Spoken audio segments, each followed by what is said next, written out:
fields around me, where there's nothing but the breeze and the great unknown. Leave your worries and your suitcase. All you don't need, nothing but you. So don't throw your hopes down a wishing well. It's your heart's desire carry you. Come and sail with me to the open ocean, where you don't have to dream because there's you.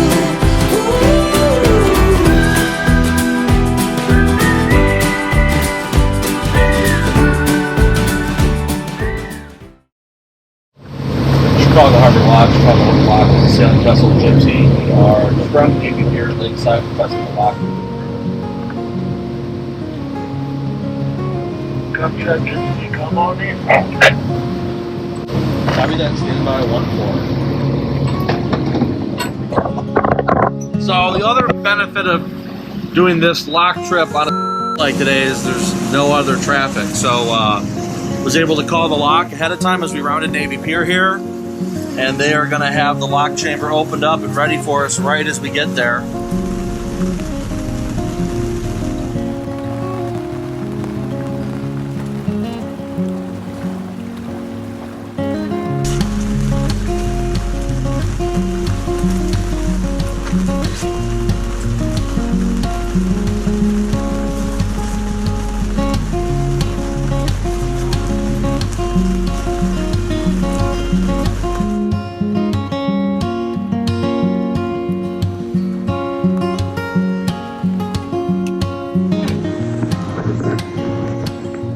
Kind of a cold, gross, wet, crappy day, but this was our window to make it with no waves. So here we are. But it was very bittersweet as I watched the lock chamber doors close behind me, thinking that I just left Lake Michigan for the last time in a long, long, long time. I've been sailing on Lake Michigan since I was 2 weeks old. So it feels real now. Everything about this trip hasn't really felt real. People ask me, are you excited? And it's like, not really. It just feels like another Tuesday. But now it feels real. Now it is real that we are headed down to adventures uncharted. So I'm pretty excited about that.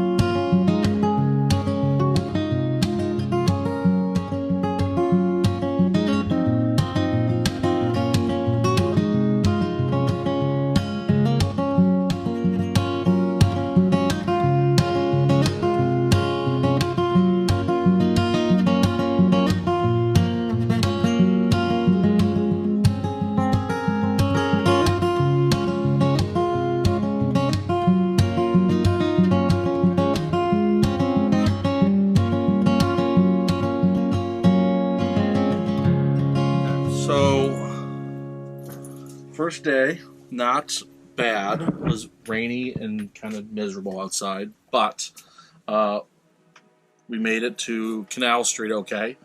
We're on the dock here plugged in, so we've got some power, which is good because when we left Chicago Yacht Club today, I noticed that the alternator light was on, which is a new one. And it's a new alternator, it's a new regulator, it's all new wiring, it was all working great, and all of a sudden the alternator light was on, which means that either one of two things. Number one, the alternator isn't spinning, which I ran downstairs and made sure that wasn't the case, because if the alternator is not spinning, that means that the coolant pump isn't spinning because they share a belt. Well, that was not the problem. So I figured, well, it must be something with the wiring. I just installed a new switch to cut the output of the alternator by 50% on demand, which is going to be helpful if I ever get in a situation where I need the alternator to pull less power from the engine and put less wear on the belt. And so I installed a nice little switch right down here that if I pull this, it cuts the alternator by 50%. So I figured it must have been something I did when I did the wiring for that. I probably bumped something. And so now I think I figured out what it is. So for this setup, we've got our engine. Here's our engine. So this is our alternator. Check the belt tension. The belt tension's good, so that's not the problem. Alternator itself wasn't that hot, so I figured that wasn't much of an issue either. Then if you check over in here in this cabinet, we've got the inverter, but we've also got right here the multi-stage regulator. What I added was this wire here, and when I looked at it closely, I can see that this blue wire here, which I believe runs to the stator on the alternator, seems to have come out of its little spot there. So that's plugged back in now. I'm going to go fire up the alternator, or the engine I should say, and we're going to see if that does the trick. Look here, turn off my lamp.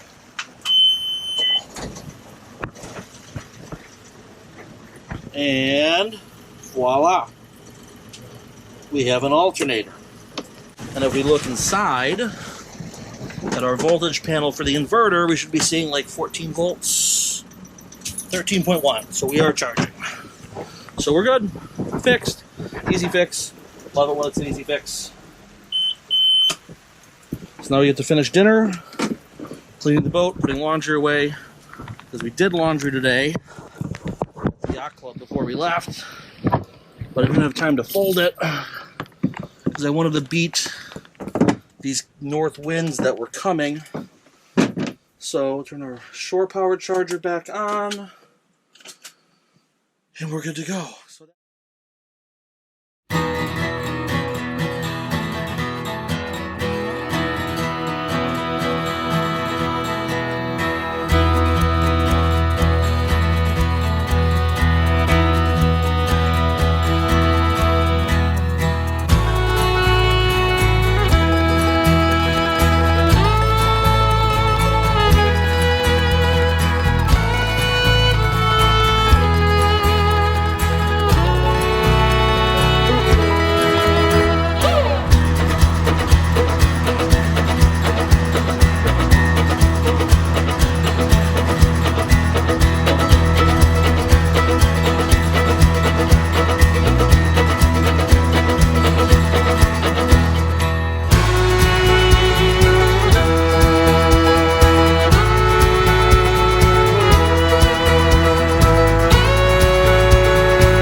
With one more lock to go, it seemed like it was going to be an easy and uneventful day.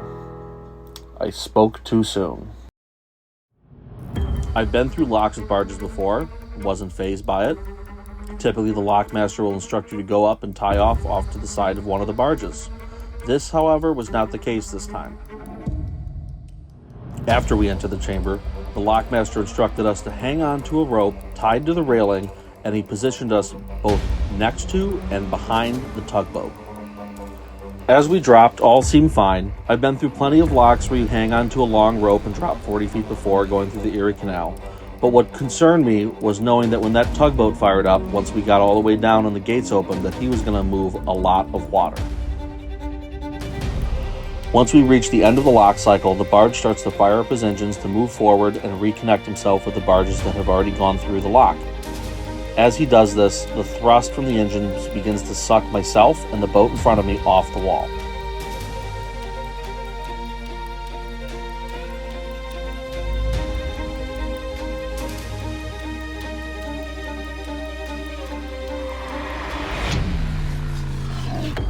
What happens next is both terrifying and educational.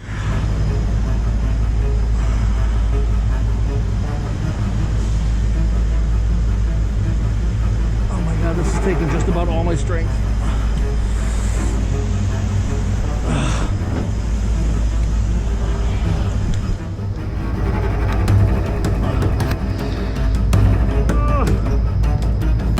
I'm gonna lose it.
Get to that wall.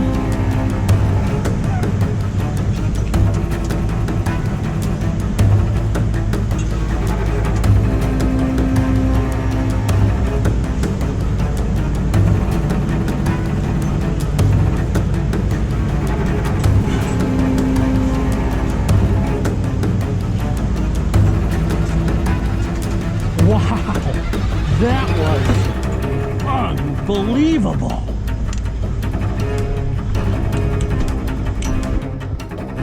Holy! Oh, come on, baby. Come on, baby. Come on, come on, come on. Good girl. Wow, if that doesn't get your heart pumping, I don't know what will. As someone who spent his entire life on boats, this incident was a great reminder that an accident can happen anytime or anywhere. I've been a professional mariner for the bulk of my adult life and have handled boats, both power and sail, in a wide range of unusual situations, but this incident was the first one I've captured on video. Part of being a prudent mariner is being prepared. That can mean a lot of different things, from doing your engine maintenance, to studying your charts, understanding how your vessel will react in various situations, and most importantly, having an escape plan. When teaching docking, I always teach my students about what I call the bingo moment. This means, at what point do you realize you no longer have control over the situation and need to abort? Along with that, as you approach a dock or a tight quarter situation, you should always look for what your bailout plan is. Meaning, if the approach that you're planning doesn't pan out, how will you safely regain control of the vessel and be able to try again? Now, in this scenario, there was no escape plan. I and the other vessels were confined to a lock chamber, literal walls all around us. The only escape would be securing yourself to the wall.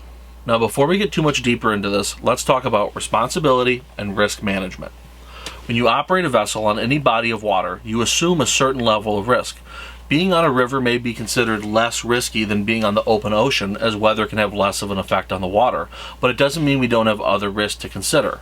On our inland waterways, there is a system of locks that help regulate water levels and maintain safe, navigable channel for both commercial and recreational vessels. The amount of large commercial traffic on these waterways is high. Operating a recreational vessel safely means understanding how these tows and vessels operate and how you can stay out of their way. An 800-foot fully loaded tow is much less maneuverable than your 30 to 40-foot recreational vessel. When operating a vessel, as the captain, you and you alone are solely responsible for the safety of your vessel and your crew. Entering a lock means that you as the captain are accepting a certain level of assumed risk. You are still responsible for the safety of your vessel. Talking about this incident with other mariners, the question always comes up, who is at blame? The barge, the lockmaster? Well, it seems like those would be two prime targets to blame. In my opinion, they were not at fault. The tug operator in this incident was in the process of reconnecting his tug to two barges he had brought down on an earlier cycle. The captain's focus was most likely on his crew and his equipment up ahead of him. Having men working on barges while connecting them is a risky operation. I can't imagine he even saw what was happening behind him. The next person that comes up is the lockmaster.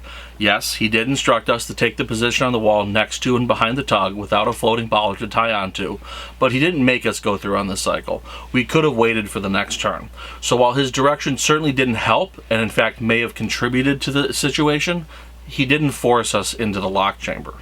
In my opinion, and I'm sure the internet will have a lot of fun takes on this in the comment section, the person at fault in this situation would have been myself and the other captain of the recreational vessel ahead of me. We both elected to enter the chamber at this time. I remember thinking as they handed me the line to hang on to that when this barge fires up, it's going to move a lot of water. I should have stopped at that moment and listened to my gut. I didn't, and that decision is on me. Now, miraculously, myself or my boat didn't suffer a scratch. That's 60% luck, 40% boat handling skills. The fact that I was able to have any control in that turbulent water with just a little 20 horsepower Yanmar astounded me. I did two uncontrolled 360s behind that barge, narrowly missing the lock wall of my mast the second time. How the halyards hanging on the mast didn't catch the bollards on the tug still amazes me. Two things saved me in this scenario that I mentioned earlier. Number one was when I realized I had no chance of pulling myself back to the wall and opted to let go of the line and try and control the boat with the wheel and the throttle. Had I waited 5 more seconds, those lines hanging off my mast probably would have caught the bollard on the tug, pulling my mast off the boat and ending my great winter adventure 3 days in. In that moment, I did something I failed to do when I entered the lock. I listened to my gut. The second thing that saved me was proper engine maintenance. Now, off the cuff, this hardly seems relevant, but anyone who spent enough time in boats will tell you that a dirty fuel filter or algae in your diesel can make or break you in a critical situation. The engine on Gypsy is in top shape, meaning it functions as designed and to its full limits. Had I had dirty fuel filters or bad diesel on board, or a poorly tuned engine, I wouldn't have been able to apply full throttle and get the burst of propulsion I needed to control the boat in that moment. I distinctly remember as I went around the second time thinking to myself, I'm glad I have clean filters, as I pinned the engine to maximum RPM and I didn't hesitate. After the second spin, I had regained control of the boat and quickly realized my best hope for making it through unscathed was to get to the wall and tie off to a ladder rung that had exposed itself as the water level dropped. Now, this wasn't a fail-proof plan. I still had another 40-foot vessel essentially upstream of me that was totally out of control. At this point, he was pinned between the tug and the lock. At various parts of the video, you can actually hear his hull cracking.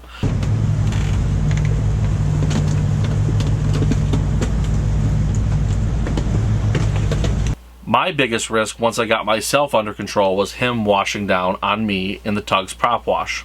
That's a scenario I would have little to no control over, so I opted to at least take myself out of the mix by tying to that ladder. Luckily, the other captain was able to free himself and regain control of his vessel, but his dinghy was crushed and totaled, and his hull had stress cracks from stem to stern. What could have been done to prevent this incident? The best answer I can offer up would be I should have waited for the next lock cycle. I had that thought going into the chamber, but after being on the water since 7 a.m., I was tired and just wanted to get through to the dock on the other side. When you are tired, the risk for bad judgment calls goes up. Plan ahead for a place to stop before you get tired. I should have stopped before the lock at a marina, but I didn't. I hope this video serves as a sobering reminder that even though the inland rivers aren't as dangerous as the open ocean, they still have their own set of unique risks that can't be underestimated, and that you as a captain are always responsible for your vessel.